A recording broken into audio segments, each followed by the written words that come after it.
아멘. 우리 할렐루야, 우리 하나님께 박수로 영광 올려드립니다. 우리 시온 찬양대 귀한 찬양으로 우리 하나님 영광 받으시고 우리 성도님들에게 은혜가 되신 줄을 믿습니다. 오늘 우리가 읽은 본문을 통해서 우리가 미랄의 영광이란 제목으로 우리 말씀의 은혜를 같이 나누겠습니다. 우리나라 사람들은 생일에 미역국을 먹는 풍습이 있습니다. 생일이 되면 사람들이 인사말로 미역국은 먹었어? 그렇게 인사하죠. 엄마가 미역국 안 끓여줬다고 화를 내는 자녀들도 있습니다. 왜 생일에 미역국을 먹습니까? 미역국은 사실 아이를 낳은 산모가 먹는 거죠. 아이를 낳느라고 많은 피를 흘렸고 어려움을 겪었기 때문에 산모에게 영양 보충을 위해서 산후 회복을 위해서 미역국을 먹게 하는 겁니다. 그러니까 사실 우리가 생일 때 미역국을 먹으면 나 자신을 위해서 먹는다기보다는 나를 낳아주시고 희생해 주신 우리 어머님의 그 사랑, 어머니를 감사하며 또 우리 부모님의 은혜를 생각하며 먹는 것이 마땅하다라는 얘기입니다. 그러나 요즘 젊은 세대는 결혼도 잘 안 하려고 하고 결혼해서도 아이를 잘 안 낳으려고 합니다. 최근 설문조사에 따르면은 20대 여성 10명 중에 6명은 아이를 낳지 않겠다 이렇게 얘기를 하고 있다고 합니다. 그리고 30대 여성 중에 2명 중에 1명은 결혼하지 않겠다 이렇게 얘기를 한대요. 자, 이렇게 결혼도 안 하고 아이를 낳지 않으려고 하는 가장 큰 이유는 양육과 보육에 대한 그런 부담이 가장 큰 원인으로 꼽혔습니다. 자, 쉽게 말해서 결혼하고 또 아이를 낳고 기르려면 많이 돈이 들어가잖아요. 돈이 많이 들어가야 됩니다. 더 열심히 일해야 됩니다. 그럼 삶이 빠듯해져요. 아이를 키우기에 환경이 너무나도 어렵습니다. 또 더 나가서는 어떻게 했어요? 개인적으로는 내 개인의 삶이 없어져요. 자녀를 키우면 내가 하고 싶었던 거 하던 일 마음대로 못합니다. 내 삶을 많이 포기해야 되고 그리고 몸매도 포기해야 되고 많은 것을 포기를 해야 돼요. 그러니까 어떻게 보면 희생하지 않겠다라는 그런 생각이 또한 많이 깔려 있다라는 얘기입니다. 그러나 여러분 우리가 희생의 숭고한 의미를 믿음으로 잘 그 의미를 마음에 잘 새게 될 필요가 있습니다. 왜냐하면 오늘 우리가 이 자리에 있는 것은 누군가의 수고와 희생 덕분에 이 자리에 있는 것입니다. 이 땅에 우리가 태어난 것도 부모님 그 수고와 희생 덕분이고요. 우리가 이 나라에서 평안하게 그리고 풍요로움을 느낄 수 있는 것도 많은 분들의 또 수고와 또 순국선녀들의 그런 희생 덕분에 오늘 우리가 이 자리에 있을 수 있는 겁니다. 오늘 여기서 우리가 편안하게 신앙생활 할 수 있는 것도 많은 신앙 선배들이 피를 흘렸고 땀을 흘렸고 희생했기 때문에 우리가 이 자리에서 편안하게 신앙생활 할 수가 있는 것입니다. 그 신앙 선배들은 또 왜 그렇게 할 수 있었습니까? 예수 그리스도께서 우리를 위하여 십자가에서 자기 생명을 내주신 그 희생 때문에 우리가 그렇게 할 수 있었던 거죠. 그러니까 여러분 오늘 우리가 여기에 있는 것, 편안하게 오늘 예배드릴 수 있는 것, 이 뒤에는 수많은 사람들의 희생과 수고와 그 대가가 있었다는 것을 우리가 잊지 말아야 됩니다. 오늘은 우리 교회 48번째 생일입니다. 최규철 원로 목사님께서 1975년 6월 1일에 처음 예배를 드리면서 우리 영신교회 역사가 시작이 됐습니다. 지금의 부천시 고강동에서 7명이 예배를 드리면서 이제 우리 교회가 시작이 됐는데 그것은 미국 기지촌이 있는 곳이었습니다. 그래서 또 양색시들도 많았고 일용직 근로자들도 많았고 또 그런 주민들과 함께 어우러져 있는 그런 동네였습니다. 그리고 그것은 철거 대상지인 그린벨트 지역이기도 했어요. 그 중에 한 허름한 건물 18평 되는 2층 집에서 7명이 모여서 예배를 드리면서 우리 영신교회가 시작이 되었는데 그러고서 지금 48년이 지났습니다. 그 개척 초반에 또 교회에 등록했던 세대군 은퇴한 권사님들이 됐고, 또 은퇴한 장로님들이 또 되셨고, 젊은 분들도 지금 은퇴하시거나 지금 이제 장년이 되시거나 다 그렇게 됐습니다. 자, 이런 영신교회 역사. 그러나 우리가 중간에 온 사람들 입장에서는 영신교회 역사가 나와 무슨 상관이야, 나는 관심 없어, 이렇게 생각할 수도 있지만 상관이 없는 게 아닙니다. 오늘 우리가 영신교회 이름으로 함께 모여서 예배를 드리고 있고, 이 영신교회에 주시는 하나님의 특별한 은혜와 그 역사가 오늘 이 교회와 연결되어서 함께 예배하는 우리의 삶과 연결이 되어 있기 때문에 그런 것입니다. 최기철 룰러 목사님은 예수님의 사랑으로 우리 지역사회 이웃들을 섬기는 그런 복지 목회를 꿈꾸면서 이 교회를 개척을 했습니다. 그래서 우리 교회 앞에 그 정신을, 설립 정신을 담은 시비가 있죠.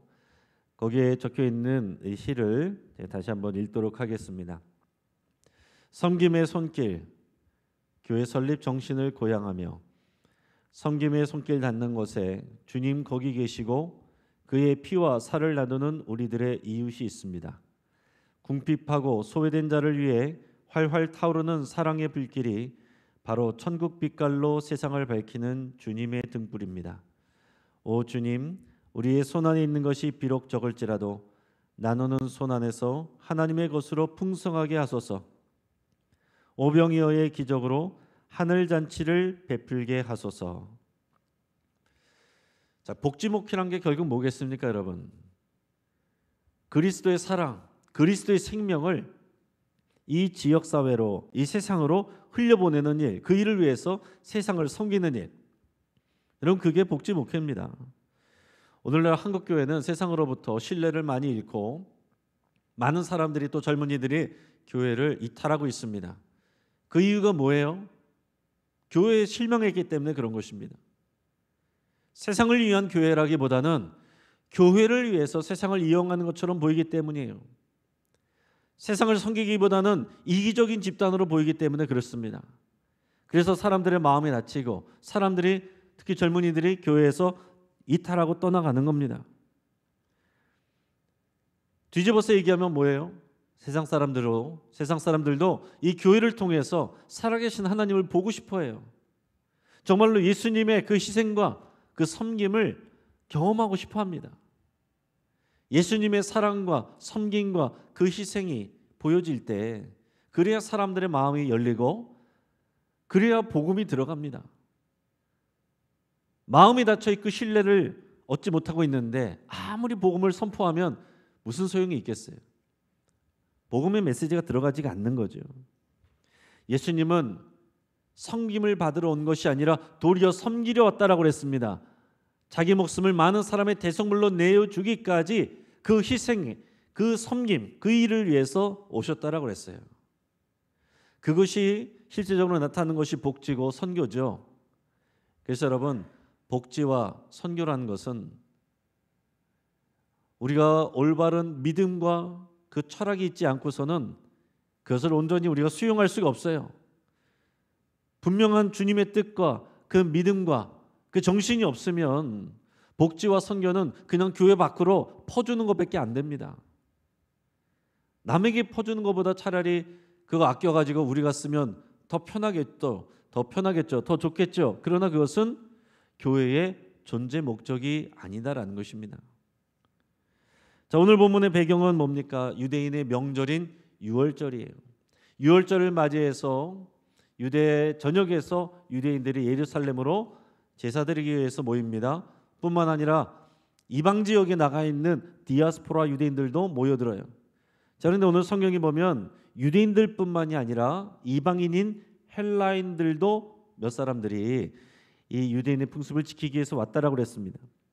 자, 이 사람들이 정확하게 누군지는 모르지만 그 당시에 이방인들 중에서도 여호와 하나님을 경외하는 사람들이 있었습니다. 그들도 이 유대인의 풍습을 지키기 위해서 왔는데 성전에서 이방인들도 그 제한된 구역에서 예배할 수 있었어요. 자, 그런 여호와 하나님을 섬기는 헬라인 몇 사람이 이 유월절을 맞이해서 예루살렘에 왔다가 예수님에 대한 소문을 이미 알고 있는 거예요. 예수님의 소문이 이미 다른 지역까지 퍼져 있는 건데 그 소식을 들은 사람들이 정말 예수님을 뵙기를 원하면서 예수님을 찾아왔습니다. 그래서 예수님의 제자인 빌립과 안드레가 이 소식을 예수님에게 전달했어요. 자, 근데 이상한 일이 있습니다. 여러분, 성경을 읽을 때 여러분 뭔가 좀 이상하다는 생각이 들어야 돼요. 뭐가 이상할까요? 예수님이 여기에 대해서 별다른 반응을 보이지가 않으세요. 도대체 예수님께서 그 헬라 사람들을 만났을까요? 안 만났을까요? 기록이 없습니다. 그게 중요한 게 아니라는 거죠. 예수님께서 그 보고를 듣고서 뭐라고 말씀하십니까? 23절 말씀, 오늘 본문에 23절 말씀을 같이 한번 읽겠습니다. 예수께서 대답하여 이르시되 인자가 영광을 얻을 때가 왔도다. 아멘. 이게 무슨 얘기겠어요? 헬라 사람들이 예수님을 지금 만나 뵙기 위해서 왔습니다. 그랬더니 예수님이 인자가 영광을 얻을 때가 왔도다. 무슨 얘기입니까? 내가 드디어 떴구나. 내 이름이, 내 명예가 정말 이제는 이방 사람들에게까지 올라가는구나. 이런 얘기일까요? 근데 그 다음에 예수님이 하신 말씀은 전혀 그 반대의 이야기를 하시는데 예수님은 죽음에 대해서 얘기를 하십니다. 오늘 본문 24절 25절 같이 읽겠습니다. 내가 진실로 진실로 너에게 이르노니 한 알의 밀이 땅에 떨어져 죽지 아니하면 한 알 그대로 있고 죽으면 많은 열매를 맺느니라. 자기의 생명을 사랑하는 자는 잃어버릴 것이요 이 세상에서 자기의 생명을 미워하는 자는 영생하도록 보존하리라. 아멘. 이게 무슨 의미겠어요? 이것은 예수님의 십자가 죽음을 의미하는 것입니다. 하늘의 밀이 땅에 떨어져서 죽을 때 많은 열매를 맺는 것처럼 이 6월절에 예수님이 십자가에서 죽으심으로 많은 사람들이 구원을 얻는 구원의 열매가 맺히는 그 길이 열리게 된다라는 거예요. 이 일을 위해서 예수님이 하셔야 될 일이 뭡니까? 그것은 예수님이 죽는 것입니다. 예수님이 사람들에게 영광을 얻는 게 아니에요. 죽는 일입니다. 자, 유대인들은 이 말을 처음에 이해를 못합니다. 왜냐하면 유대인들이 알고 있는 하나님, 그들이 율법을 통해서 알고 있는 하나님은 이스라엘 민족을 위한 하나님, 이스라엘의 하나님, 유대인을 위한 하나님이에요. 유대인의 구원을 위해서 메시아를 보내주시는 하나님으로 알고 있어요. 그러나 사실 성경에서부터, 구약 성경에서 하나님은 이스라엘 민족을 선택하는 이유는 다른 모든 족속과 모든 민족을 구원하시고자 함이다라는 것을 미리 말씀해 주셨습니다. 아브라함을 찾아오셔서 처음에 하나님께서 약속을 주실 때에 그때 뭐라고 그랬는지 창세기 12장 3절 우리 중간의 내용을 같이 읽어보겠습니다. 땅의 모든 족속이 너로 말미암아 복을 얻을 것이라 하신지라. 아멘. 이게 하나님이 처음 아브라함에게 주신 약속이에요.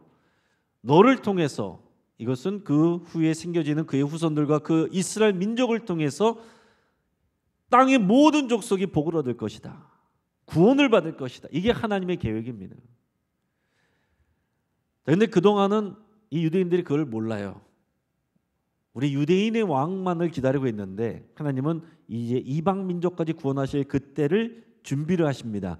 그런데 지금 헬라인 몇 사람이 예수님을 찾아오는 것, 구원을 기다리고 사모하면서 예수님을 찾아오는 것, 이거는 하나님의 때가 찼다는 사인으로 예수님이 받으시는 거예요. 그래서 그 하나님의 일을, 역사를 이루기 위해서 예수님이 하셔야 될 것은 예수님이 부자 되는 것도 아니고 왕이 되는 것도 아닙니다. 권력자가 되는 것이 아닙니다. 인기를 얻는 게 아니에요. 십자가에서 죽는 그 죽음이 필요한 거예요. 예수님은 그 십자가 죽음을 내가 영광을 얻을 때라고 지금 표현하고 있는 거예요. 밀알처럼 썩어져 죽는 십자가의 죽음을, 그 희생을 내가 받는 영광이라고 표현하고 있는 것입니다. 실제로 예수님이 십자가에 죽으신 후에, 부활 후에 하나님께서는 예수님의 이름을 높여주시고 그의 영광을 회복시켜 주셨습니다. 하나님의 영광을 얻는 거예요. 여러분, 이 영광을 위해서 어떤 일이 먼저 선제됐는지 여러분 생각을 해보시기 바랍니다. 하나님이 독생자의 생명을 내주셨어요. 예수님은 자기의 생명을 내놓았습니다. 이걸 우리가 다른 말로 표현하면 사랑이라고 표현하죠. 그러나 사랑은 너무나도 큰 의미이고, 그걸 더 정확하게 표현하면 이 사랑은 다른 말로 표현하면 희생입니다. 여러분, 우리가 말할 때 사랑 말하지만 진짜 사랑은 사탕처럼 입에 발린 말을 하는 게 아니고, 누군가를 위해서 희생할 때 그게 진짜 사랑입니다. 좋을 때는 잘해주고 아껴주는 것 같지만 손해볼 것 같으면 떠나는 거, 희생할 것 같으면 사라지는 거, 그거는 진짜 사랑이 아니다라는 거예요. 사랑 중에서 가장 숭고한 진실한 사랑은 희생입니다. 그래서 톨스토이가 이런 말을 했어요. 다른 사람을 위하여 희생을 하는 것이야말로 진정한 사랑입니다. 다른 사람과 다른 살아있는 모든 것들을 위하여 나를 버리는 이런 사랑이야말로 진정한 사랑이고, 이런 사랑에서 우리는 복된 삶과 더불어 세상에 나온 보답을 얻으며 세상의 머릿돌이 되는 것입니다. 여러분, 톨스토이의 말을 빌리지 않아도 우리는 다 경험을 통해서도 느낍니다.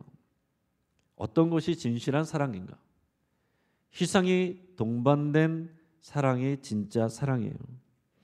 하나님은 독생자의 생명을 희생하셨습니다. 예수님은 자기 생명을 희생했습니다. 우리는 그 희생 때문에 이 자리에 있는 거예요. 그래서 예수님은 자신의 죽음, 그 희생을 영광이라고 표현하는 것입니다.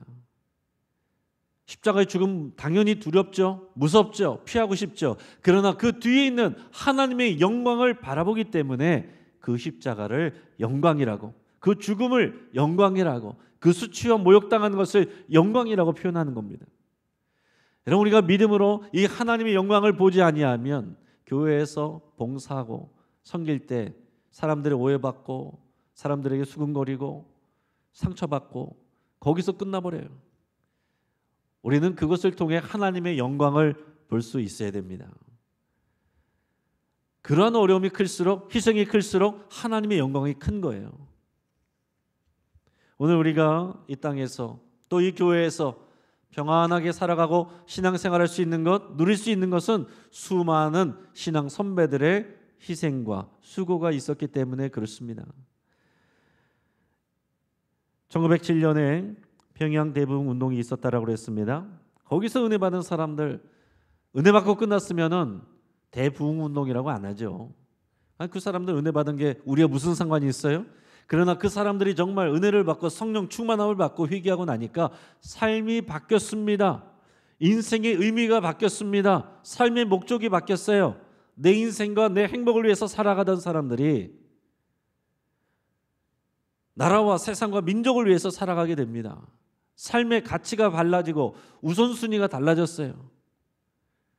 하나님 나라의 그 가치관대로 살아가게 됩니다. 술과 담배를 끊고 노름을 끊고 첩을 정리하고 노비를 풀어주고, 그리고 그 당시에 천대받던 여성들과 어린이들을, 그리고 천민과 노비들을 내 형제 자매라고 똑같이 평등하게 대해줍니다.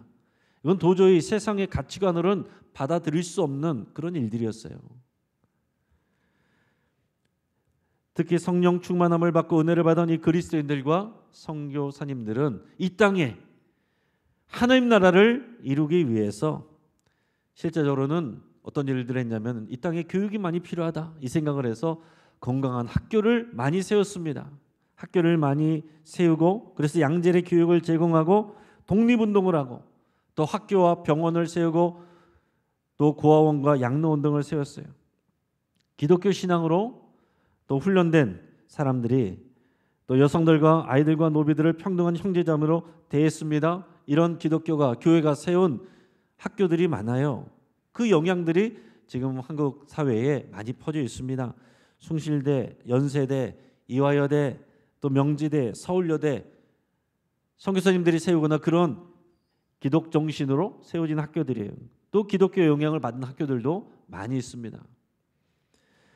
자, 그 중에서 오늘 소개해드릴 분은 이 나라 민족의 지도자들을 많이 배출한 민족학교인 오산학교를 세운 남강 이승훈 선생님입니다.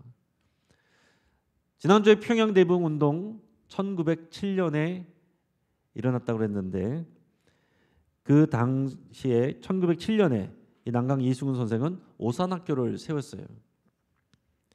그 이전까지는 이분도 그냥 남들처럼 자기 인생을 위해서, 성공을 위해서, 노후를 편안하게 보내기 위해서 그렇게 살았습니다.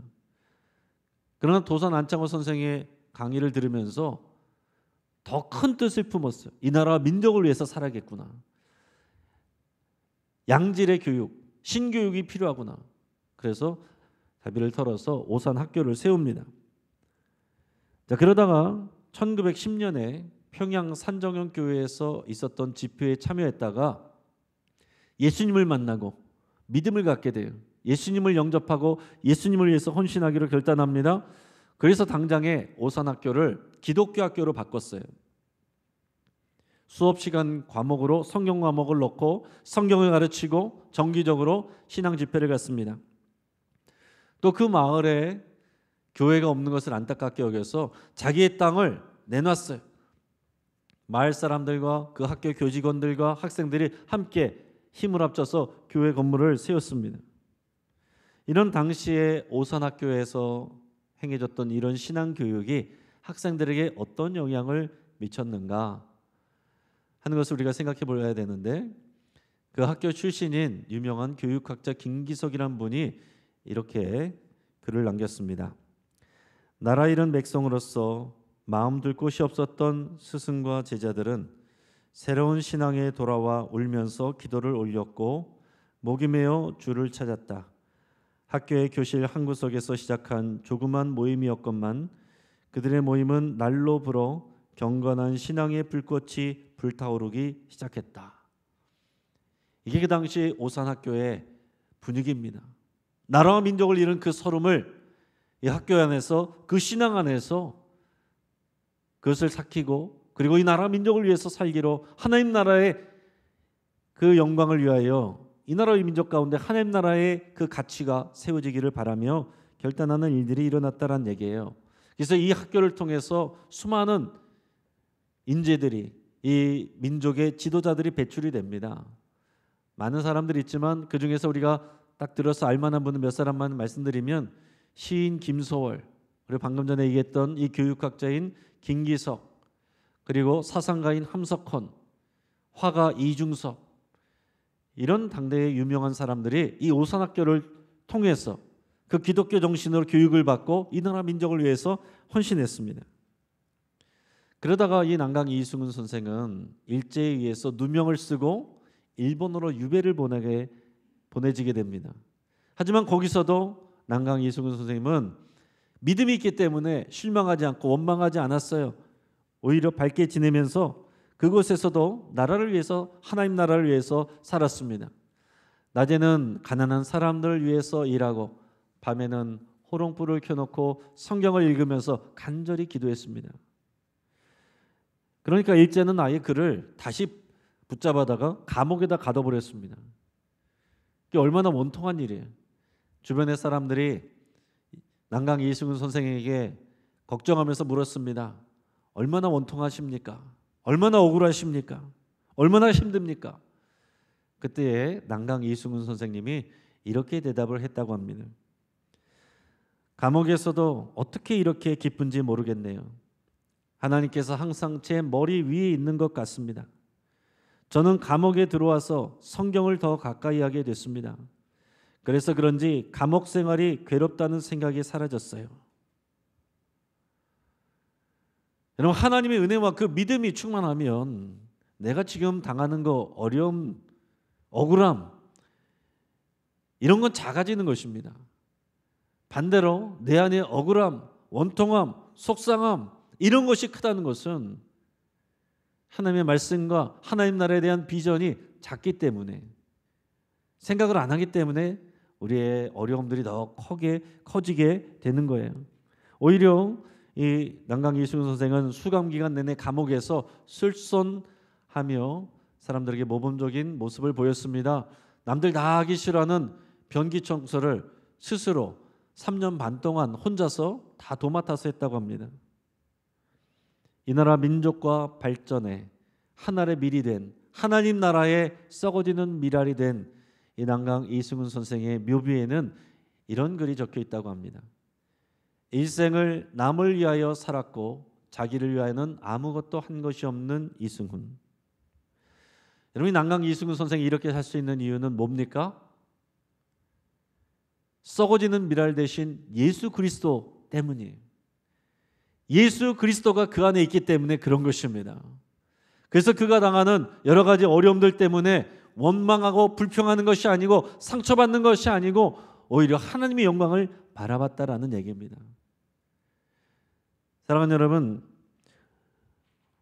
우리는 내 개인의 행복을 위해서 누구나 다 살아갑니다. 그러나 그것만을 바라다 보면 온통 불평거리가 많아요. 나라도 마음에 들지 않고 사람들도 마음에 들지 않고, 잘 나가는 사람은 부럽고 나보다 못한 사람은 한심스럽고, 그러나 큰 뜻을 품으면, 대의를 품으면 다른 사람들을 위해서 살게 되고 나라와 민족을 위해서 살게 됩니다. 더 나아가서 하나님 나라의 그 가치를 갖게 되면, 하나님 나라의 그 분명한 사명을 갖게 되면 하나님 나라를 위해서 살아가게 돼요. 단지 이웃과 이 나라 민족을 위해서 조금 더 잘되게 하는 것이 아니라 이 땅 가운데 하나님 나라를 이루기 위해서 살아가게 된다는 것입니다. 그래서 그것을 위해서 희생하고 수고하는 것, 오해받고 고통받는 것, 그것을 영광이라고 표현할 수 있게 되는 겁니다. 그러면 양보하고 희생해도 괜찮아요. 더 나아가서 하나님 나라를 위해서 죽는 것도 유익하다라고 고백하게 되는 것입니다. 왜 그렇습니까? 밀알의 죽음은 많은 열매를 맺게 되기 때문에 그래요. 그것을 통해서 하나님 기뻐하시고 하나님의 영광 가운데 우리가 참여하게 되기 때문에 그렇습니다. 사랑하는 여러분, 여러분은 지금 무엇 때문에 불평하고 무엇 때문에 부족함을 느끼고 무엇 때문에 속상함을 느끼고 있습니까? 그리고 지금 여러분은 안에는 여러분의 어떤 믿음이 있습니까? 여러분 안에 어떤 믿음을 가지고 살아가고 있어요?